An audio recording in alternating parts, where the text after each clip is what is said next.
ऐसा कोई भी exam JEE mains, NEET, board, JEE advanced नहीं होता जिसमें बोहर्स मॉडल से सवाल ही ना पूछा गया हो।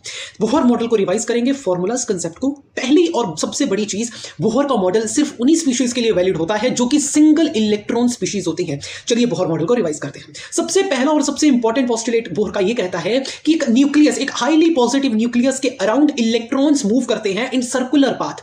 इस तरीके से मूव करते हैं कि वो जिस सर्कुलर पाथ में मूव करे उनमें उनका एंगुलर मोमेंटम यानी कि MVR, M into V cross R is equals to NH/2 pi.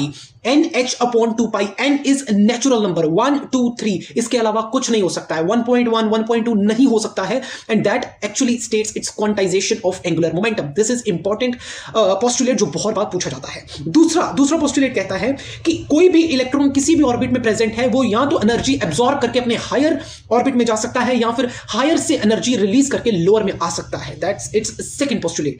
The third postulate says कि बोहर के किसी भी ऑर्बिट का रेडियस जो होता है उसका फॉर्मूला आपको डायरेक्ट याद होना चाहिए। That's 0.529 multiplied with n² upon z angstrom, that's in 10 to the power -10 metres. ये फॉर्मूला बहुत इंपॉर्टेंट है। You will get to know that जब आप प्रीवियस ईयर क्वेश्चंस देखेंगे।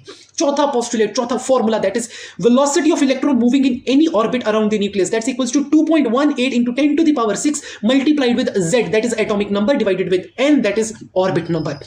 ध्यान रहे, velocity as we go away from the nucleus decrease करती है।